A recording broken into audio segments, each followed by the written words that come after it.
ایک بادشاہ کا ایک ہی بیٹا تھا جسے رایا شہزادہ دلیر کے نام سے پکارتے تھے، کیونکہ اس نے بچپن میں بہادری کے بہت سے کام کیے تھے۔ جب وہ 10 سال کا تھا تو بادشاہ نے اسے تعلیم حاصل کرنے کے لیے ایک استاد کے پاس بھیج دیا۔ شہزادہ بہت باتونی تھا، اسے ہر وقت بولنے کی عادت تھی۔ بلا ضرورت بولنے کی وجہ سے ہر کوئی اس سے پریشان تھا۔ اس کے استاد نے اسے خاموش رہنے کے فائدے کے بارے میں سمجھایا تو اس نے بات کم کر دی۔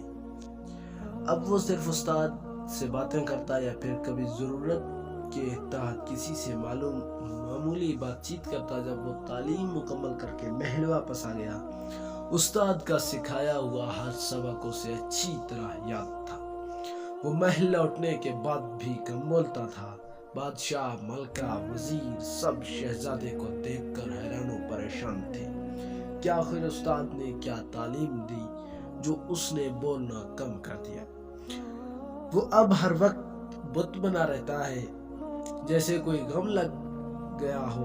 بادشاہ اور ملکہ نے ہر طرح کے حربے آزمائے کہ شہزادہ پہلے کی طرح باتیں کرنے لگے، لیکن کوئی طریقہ کام نہ آیا۔ کافی سوچ بچار کے بعد ایک وزیر نے بادشاہ کو صلاح دی کہ مشورے شہزادے کو شکار پر لے چلتے ہیں، شاید وہاں جا کر اس کا دل بہل جائے اور وہ پہلے کی طرح خوش رہنے اور باتیں کرنے لگے۔ بادشاہ کو امید نہ تھی، لیکن وہ اپنے بیٹے کو خوش دیکھنے کے لیے ہر ممکن کوشش کرنا چاہتا تھا، اس لیے فوراً راضی ہو گیا۔ بادشاہ سمیت تمام امیر اور وزیر شہزادے کو لے کر جنگل شکار کرنے لے گئے۔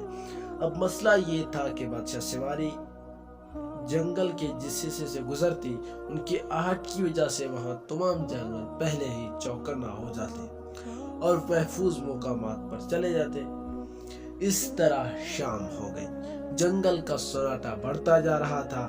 دن بھر گھومنے کے بعد بھی کوئی شکار ہاتھ نہ آیا تو وزیر کو خیال آیا کہ اگر خالی ہاتھ لوٹتے تو لوگ باتیں بنائیں گے کہ بادشاہ، شہزادہ، وزیر سب مل کر ایک شکار تک نہ کر سکے۔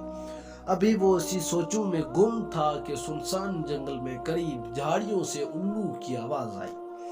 ہر کسی کی توجہ اس جانب مبذول ہو گئی۔ وزیر نے سوچا کہ کچھ نہ ہونے سے بہتر ہے کہ کچھ ہو، کوئی بڑا جانور نہ صحیح، الو ہی صحیح۔ جس جانب سے آواز آئی اس نے اس جانب بندوق سے فائر کر دیا۔ بندوق سے نکلی گولی ان کی آن میں الو کو جا لگ گیا اور وہ موقع پر ہی دم توڑ گیا۔ شہزادہ الو کی حالت دیکھ کر بیچارہ بولا اور مارا گیا۔ اگر خاموش رہتا تو بچ جاتا۔ اب بادشاہ سمیت ہر کوئی شہزادے کو حیرانگی سے دیکھ رہے تھے کہ اس نے کتنے پتے کی بات کی۔ استاد نے اسے کیسا سبق سکھایا تھا۔ واقعی اگر اس وقت الو بولتا نہیں تو اس کی زندگی بچ جاتی، وہ یوں وزیر کے ہاتھوں شکار نہ بنتا۔ بلا ضرورت اور ہر وقت بولنے سے کیسے نقصان ہوتا ہے۔ باتیں کرنا اچھی بات ہے، لیکن بولتے وقت یہ خیال رکھیں کہ آپ کیا کہہ رہے ہیں۔ اس سے کسی کا دل تو نہیں دکھ رہا، آپ کی بات میں دلیل اور کوئی منطق ہے یا نہیں۔ بعض اوقات ہمارا کہا ہوا ہی لوٹ کر ہمارے پاس آتا ہے۔ اس لیے تو کہتے ہیں کم بولنا اور سمجھداری کی باتیں کرنا عقل مندوں کی نشانی ہے۔